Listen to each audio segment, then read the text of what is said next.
गई इंदिये सुकाये, जोगे वेदे कसाय नाणेय, संयम दंसन लेसा, भविया सम्मत सन्नी आहारे, गुणजीवा पच्यती, पाना सन्नाय मग्गना ओय, उव ओगो विरकमसो, विसम तुपरुवणा भणिया, झाणाविय पज्जाविय, जाय कुलकोडी संजू आसव्वे, गहनादियेण भणिया, कमेण 24 ठाणाणी. अंतिम शासन नायक 1008 भगवान महावीर स्वामी की जय. द्वादशांग श्रुतदेवी की जय. स्वाध्याय कक्ष संपेपर्यंत आपणा सर्वांना चतुर्विध आहाराचा त्याग असणार आहे. 24 ठाण चर्चा आपण बघतो आहे आणि आमची लेशा मार्गणा सुरू आहे. लेशा कषायांनी अनुरंजित जीवाचा परिणाम किंवा जी आत्म्याचा आणि कर्माचा संबंध करते, लिंपती इति लेशा, अशा प्रकारे लेशेची व्याख्या केलेली आहे. आणि लेशा ही उपचाराने 11 पासून पुढे म्हटली गेली आहे. 10 पर्यंत कषाय विद्यमान आहे म्हणून त्यापर्यंत लेशा त्या ठिकाणी सांगितलेले आहे. पुढे एक शुक्ल लेशा सांगितलेली आहे. पहिल्या 4 गुणस्थानांमध्ये 6ही लेशा असू शकतात आणि जसे जसे परिणामांमध्ये मंदता येते तशी तशी लेशा ही शुभ होत जाते. स्वर्गामधील देवांना पीत पद्म आणि शुक्ल लेशा असते, तर नरकातल्या जीवांना कृष्ण, नील आणि कापोत लेशा असतात. मनुष्य आणि तिर्यंच गतीमध्ये 6ही लेशांचं विधान आहे. परंतु जो सम्यक्त्व प्राप्त करण्यास सन्मुख आहे अशा जीवाला मात्र पीत पद्म, शुक्ल लेशा मनुष्य आणि तिर्यंच पर्यायित असणार आहे. अशुभ लेशा असतील तरी त्यावेळेला त्याच्या त्या लेशा मंद होतील आणि मगच त्याला सम्यक दर्शनाची प्राप्ती होईल. अशा प्रकारे लेशांचं आपण थोडक्यात वर्णन बघितलं. आणि हा जो लेशा आहे या संबंधामध्ये आपण पुढे अजून वाचणार आहोत. प्रश्न कालचा सुरू होता की कषायाने अनुरंजित योग प्रवृत्ती को लेशा कहते हैं आणि 11व्या गुणस्थानात मग लेशा कशी काय सांगितली याच्या समर्थनार्थ सांगितलं होतं की ते जरी अकषायी जीव आहे, 11व्या गुणस्थानात आता कोणताही कषाय विद्यमान नाही आहे, परंतु 10 पर्यंत कषायाचा सद्भाव होता म्हणून भूतपूर्व नैगमनयाच्या अपेक्षेने लेशा म्हटलेली आहे उपचाराने. आणि जोपर्यंत योग प्रवृत्ती आहे जीवनामध्ये तोपर्यंत सातावेदनीय कर्म येतच आहे आणि याही अपेक्षेने त्या ठिकाणी लेशा लावलेली आहे. पुढे पहा. अथवा जिस योग की प्रवृत्ति को लेशा कहते हैं, इस अपेक्षा से वहां पर भी मुख्य रूप से भी लेशा मानी गई है, क्योंकि वह भी कर्मबंध में निमित्त है. आणि त्या ठिकाणी योगाची प्रवृत्ती आहे.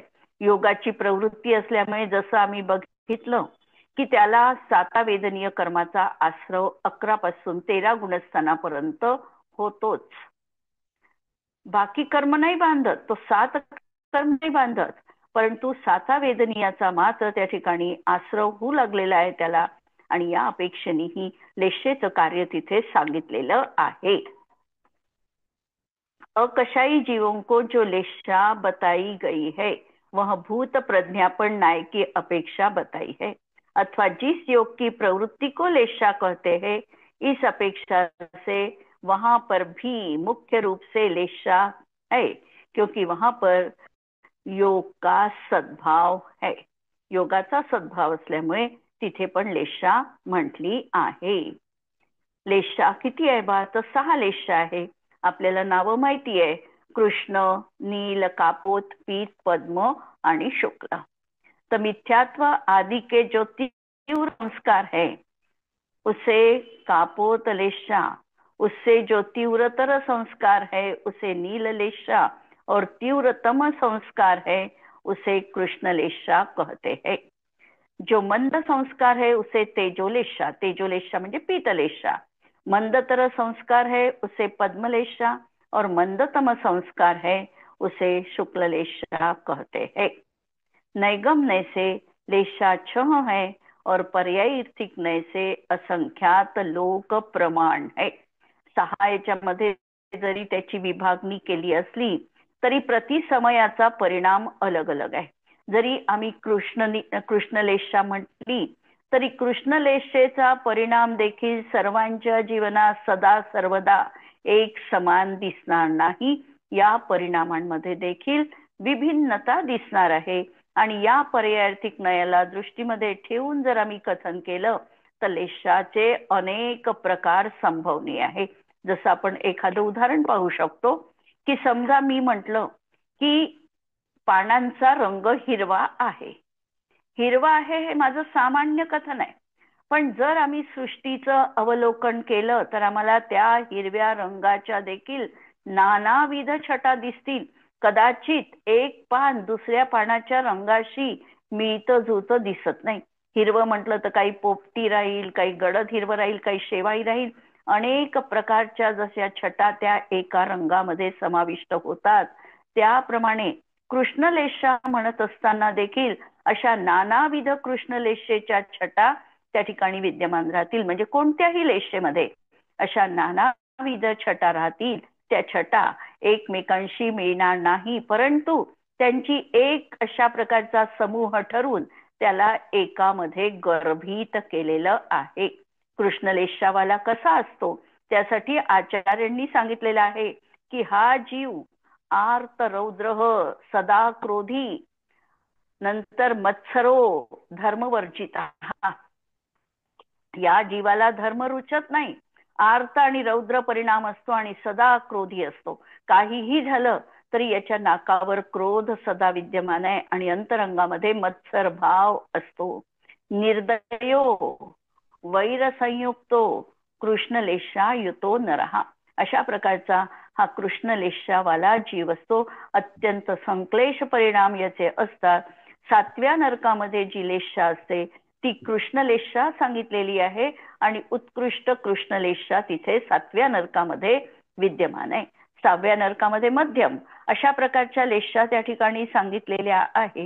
म्हणजे त्याची जाती थोडी जरी बदलली तरी साधारणतः असा परिणाम ज्याच्या जीवनात निरंतर विद्यमान असतो त्यांनी समजून घ्यायचं की आमची लेशा कोणत्या तऱ्हेची असणार आहे। या परिणामांचं दंडक दिलेलं आहे। नील लेशावाला कसा असतो तर आलस्य आळस आहे त्याच्या जीवनात, मंदबुद्धिश्च स्त्रीलुब्धश्च आणि प्रवंचक। कातरश्च सदामानी, कातर म्हणजे भित्रा आहे तो, आणि सदामानी अत्यंत मान जो घेतो तो नीललेशा युतो नरहा। कापोत लेशेवाला कसा असतो, पहिल्या नरकात जी लेशा सांगितलेली आहे ही कापोत लेशा सांगितली आहे। जो सम्यक दृष्टी जीव सम्यक्त्व घेऊन पहिल्या नरकामध्ये जन्म घेतो त्याची कापोत लेशा असते। तर हा कापोत लेशावाला कसा आहे तर शोकाकुलः सदारुष्टः परनिंदात्म शंसक, स्वतः पराची निंदा आणि स्वतःची प्रशंसा करणारा। संग्रामे प्रार्थते मृत्युम कापोतो युत नरायुतः। अशी ही कापोत लेशा जीवनात असते की कसा शोकाकुल असतो निरंतर, नंतर सदारुष्ट आणि परनिंदा आणि आत्मप्रशंसा, आणि संग्रामामध्ये युद्धामध्ये मृत्यू आला तर मला स्वर्गाची प्राप्ती होईल अशा प्रकारच्या भावाने तो व्याप्त असतो। हा झाला कापोत लेशावाला।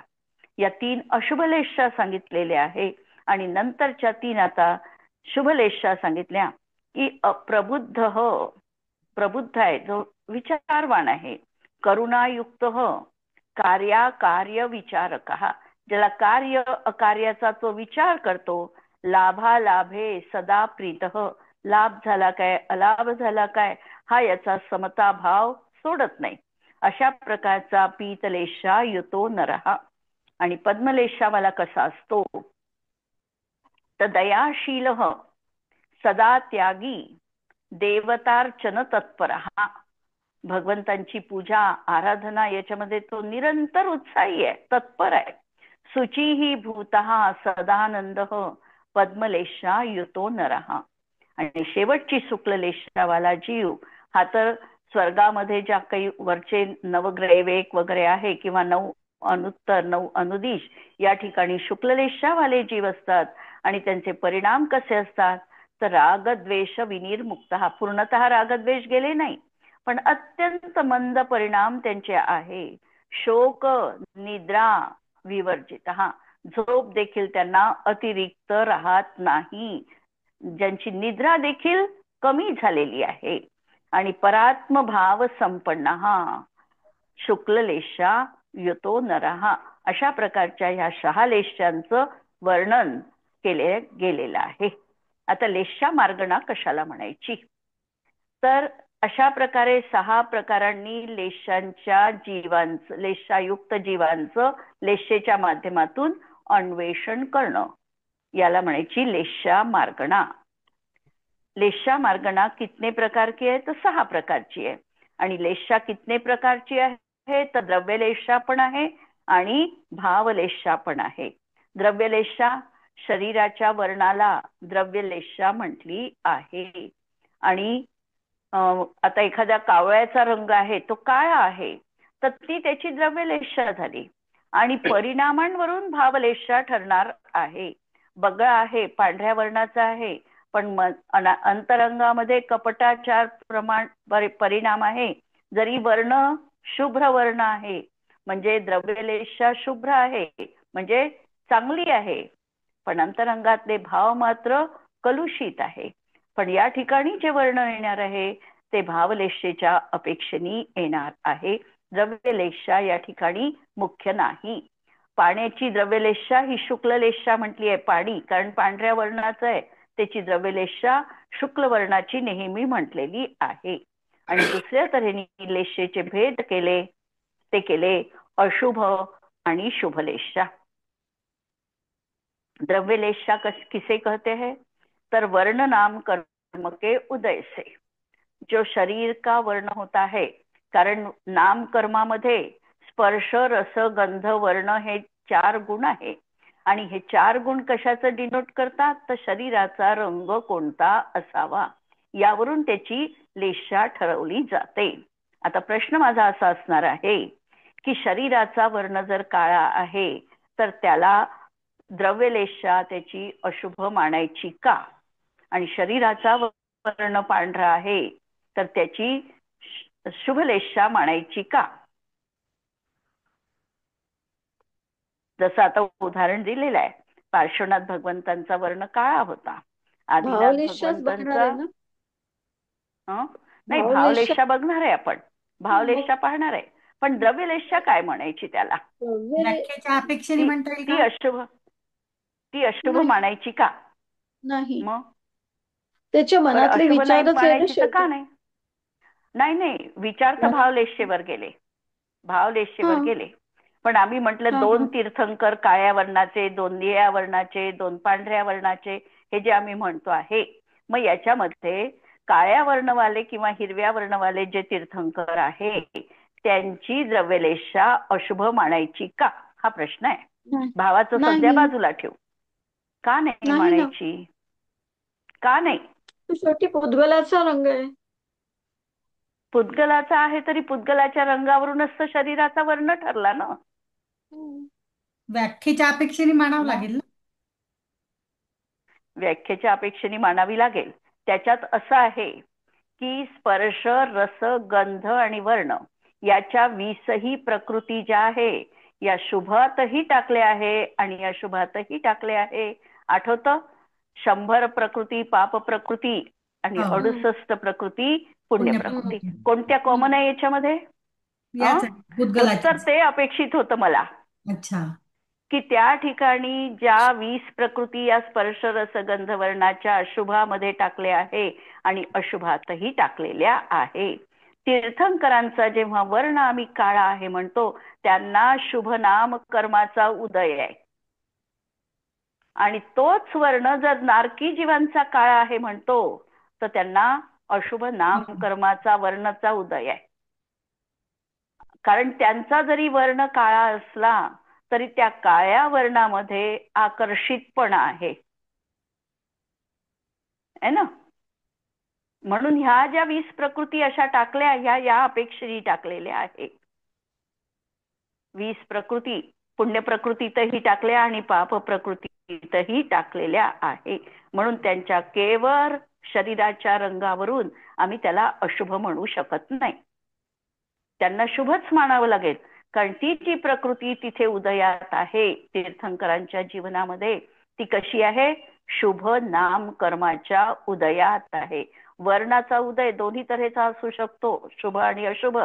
त्यातला नारकी जीवांना किंवा एखादा अगदी कुरूप जीव आहे त्याला अशुभ नाम कर्माचा उदय आहे. एखाद्याचं काळेपण देखील आकर्षक असतं आणि एखाद्याचं पांढरेपण देखील पाहावंसं वाटत नाही. होतं ना असं?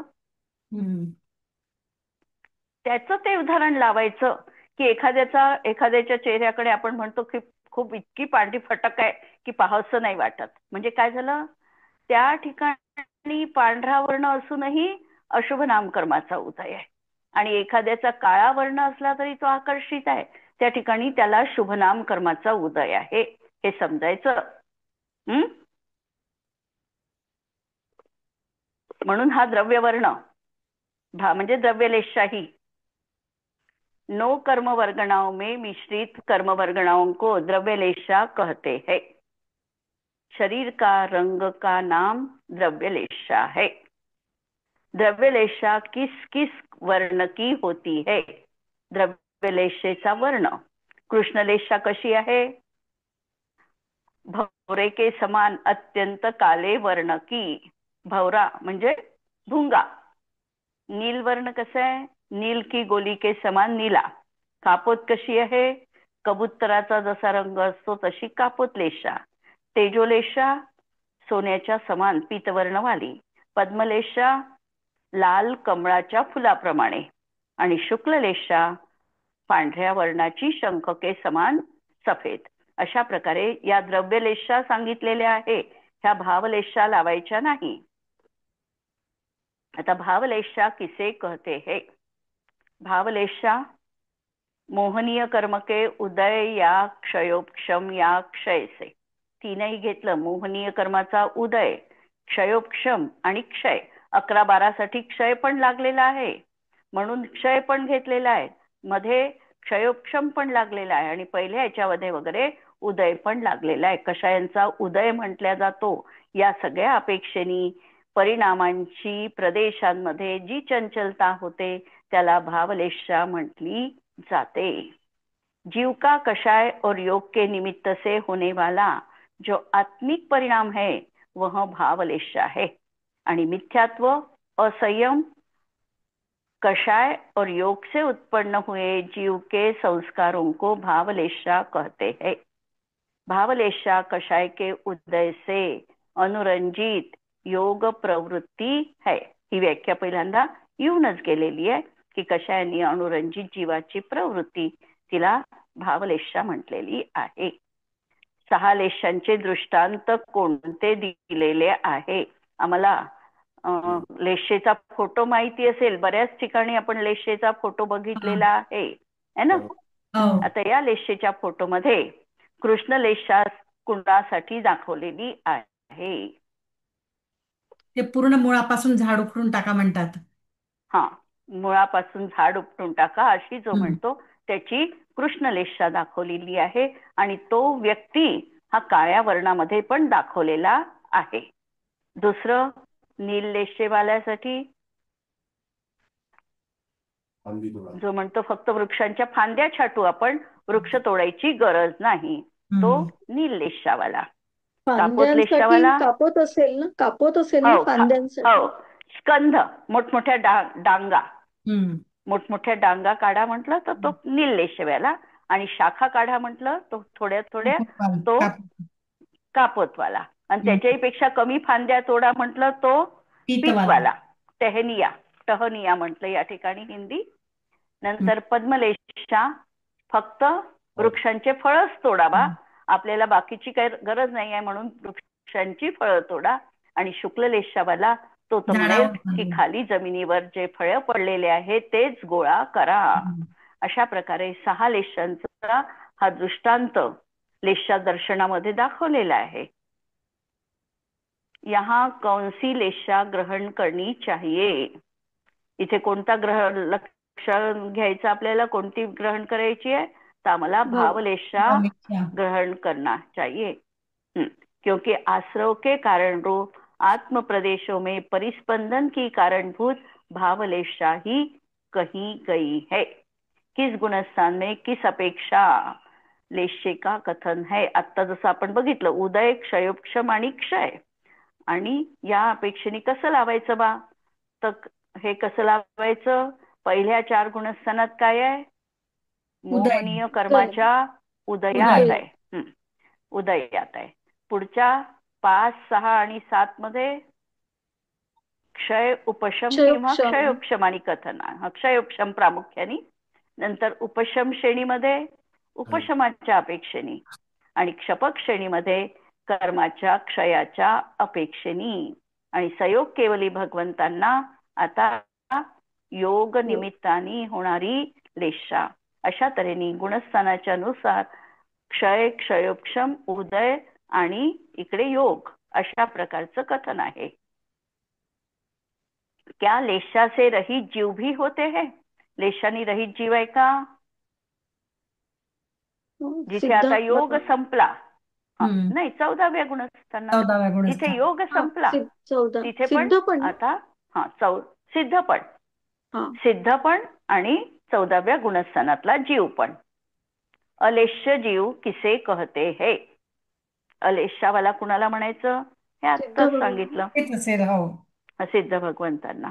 जो कृष्णादि 6 लेशों से रहित है, पंच परिवर्तन रूप संसार से विनिर्गत है, अनंत सुखी है, आत्मोपलब्धि रूप सिद्धि पुरी को संप्राप्त है, ऐसे अयोगी केवली और सिद्ध जीवों को अलेश्य जानना चाहिए. इन्हीं को लेशातीत जीव भी कहते हैं. आता आपल्याला चार्ट बघायचा आहे. कृष्णादी 3 लेशांमध्ये आम्ही पहिल्यांदा कृष्ण, नील, कापोद या 3 लेशांमध्ये पहिल्यांदा आम्हाला चार्ट लावून घ्यायचा आहे. गती किती राहतील.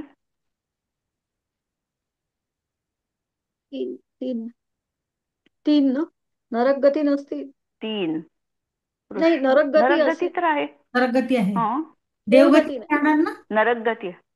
देवगतीमध्ये पण जेव्हा भवनत्रिक देवांचा जन्म होतो तेव्हा पितांत लेशा, पीत पीत, कृष्ण, नील, कापोत, भवनत्रिक की अपेक्षा देव में भी अशुभ लेशा होती है. म्हणजे त्यांना भवनत्रिकाचा जेव्हा जन्म होतो ना त्यावेळेला त्यांची विग्रहगतीत अपर्याप्त अवस्थेत त्या ठिकाणी त्यांची अशुभ लेशा असू शकते, आणि त्या अपेक्षेने देव पण घेतलेले आहे. आलंय लक्षात.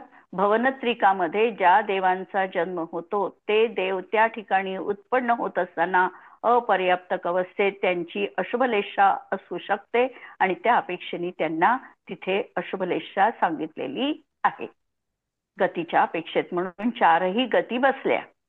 इंद्रिय 5 असतील. 5 आहे. काय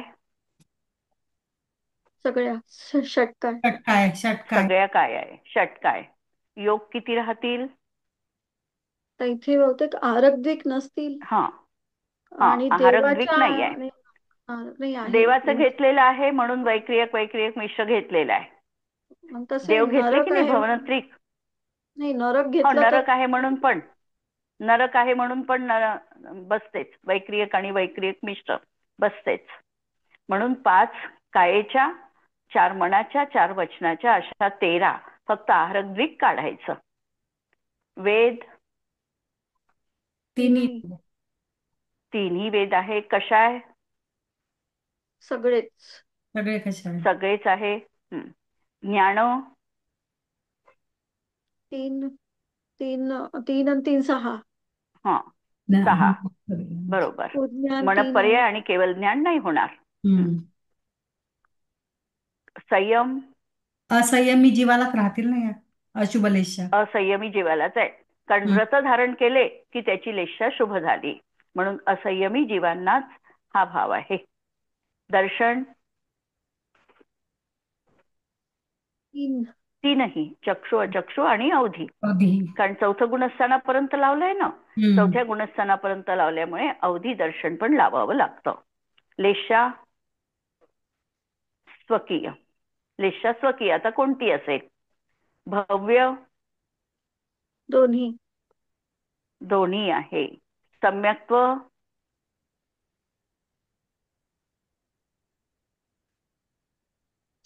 सगळेच काही सम्यक्त्व आहे. हो, सगळे आहे.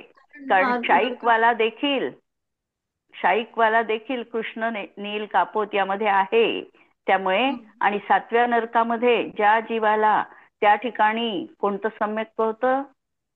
7व्या नरकातील जीवांना कोणतं सम्यक्त्व होऊ शकतं? प्रथमोपशम आणि क्षायोपशमिक. क्षायोपशमिक पण होऊ शकतं है ना. 7व्या नरकातल्या जीवाला प्रथमोपशम सम्यक्त्व आणि क्षायोपशमिक सम्यक्त्व पण होऊ शकतं. फक्त क्षायिक सम्यक्त्व नाही राहणार तिथे. मिथ्यात्व, सासादन, मिश्र हे राहू शकतात. म्हणजे तिथे फक्त क्षायिक सोडून बाकीचे राहतील. आणि पहिल्या नरकाच्या अपेक्षेने किती 6 सम्यक्त्व राहू शकतात. क्लिअर? आणि जर आम्ही या ठिकाणी देवपर्यायीचा अपेक्षेने विचार केला तर तिथे लेशा बदललेली आहे, त्यामुळे आम्हाला द्वितीयोपशम लावता येत नाही, आम्हाला प्रथमोपशमच लावावं लागेल. संज्ञी दोन्ही पण आहे. आहारक आहारक दोन्ही आहे. गुणस्थान चौथ्यापर्यंत, पहिल्यापासून चौथ्यापर्यंत. जीव समास सगळेच लावावं लागेल ना, एकेंद्रियापासून घेतले. सगळेच 19च्या 19 जीव समास आहे. पर्याप्ती 6 राहील. मग 6 पर्याप्ती. प्राण 10 प्राण. 10 पण. संज्ञा 4 संज्ञा. 4 पण. उपयोग 6 आणि 3 9. ध्यान चौथ्यापर्यंत लावलेला आहे. आणि धर्म एकच लावलं, पण 2 लागतात धर्माचे. आता या ठिकाणी नाही, इथे एकच लावलं, पण इथे एकच लावलेलं आहे. अर्थरौद्र आणि धर्माचं 1 लावलं. बरोबर आहे. या अपेक्षेने लावलं की तो नरकातच जाणारा जीव आहे, कृष्णलेशावाला सम्यक्त्व सहित असणारा. बाकीच्या ठिकाणी तो नाही आहे, म्हणून तो नरकाच्या अपेक्षेने 1 धर्मध्यान लावलं. आणि मनुष्याच्या हिशोबाने मनुष्याच्या अपेक्षेने त्याच्या लेशा मग जेव्हा सम्यक्त्व होतं त्याच्या लेशेमध्ये परिवर्तन होतं ना, म्हणून त्याच्या मनुष्य आणि तिर्यन लेशा बदलते ना. लेशा बदलू शकते नाही. सम्यक्त्व झाल्यानंतर लेशा बदलते. लेशा निरंतर, वेद निरंतर एक राहतो, लेशा बदलते. जीवाचे परिणाम लेशा बदलू शकते. जीवाच्या परिणामांवर लेशा आहे ना, लेशा बदलते. आणि हा जो चौथ्या गुणस्थानात सम्यक्त्व धारण करणार आहे, हा जीव आत्ता आपण बघितलं ना की तो कसा असतो? जघन्य अंश असेल पण त्याचा पीचचा राहतो जघन्य अंश. एकदम तो कृष्ण नीलवाला राहत नाही. म्हणून त्या ठिकाणी 1 धर्मध्यान फक्त नरकाच्या अपेक्षेने लावलेला आहे. आश्रव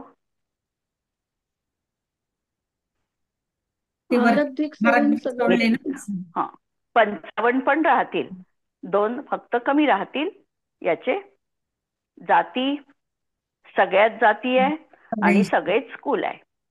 आणि 84 लाख जाती 4 गती संबंधी घेतल्या म्हणून, आणि 199 4 गती संबंधीचे कुल लागतील. भाव किती लागतील? औपशमिक भाव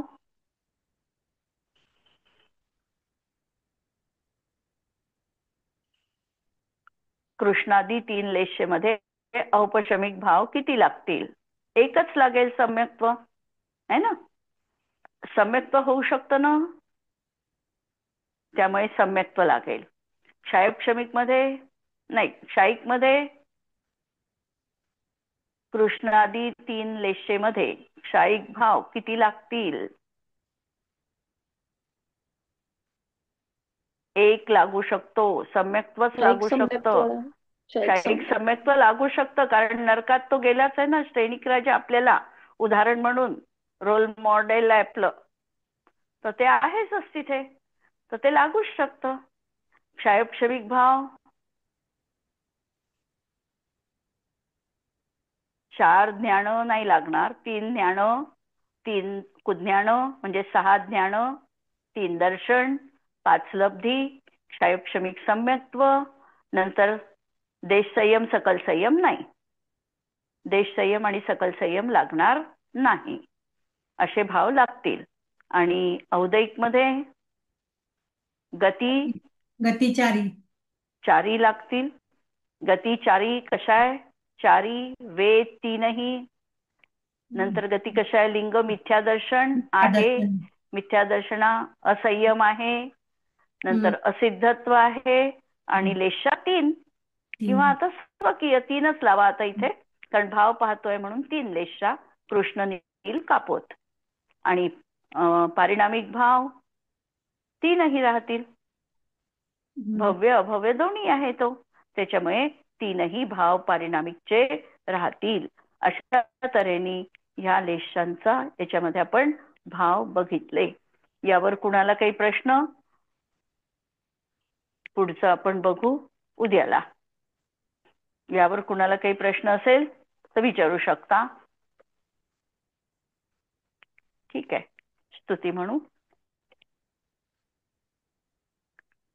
त्याद्वादनय षट द्रव्य गुण पर्याय और प्रमाण का, जड़ कर्म चेतन बंध का, अरु कर्म के अवसान का, कह कर स्वरूप यथार्थ जग का, जो किया उपकार है, उसके लिए जिनवाणी माँ को वंदना शत बार है, वंदना शत बार है.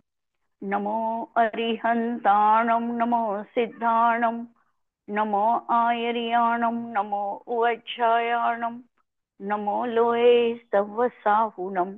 सर्वांना जय जिनेंद्र.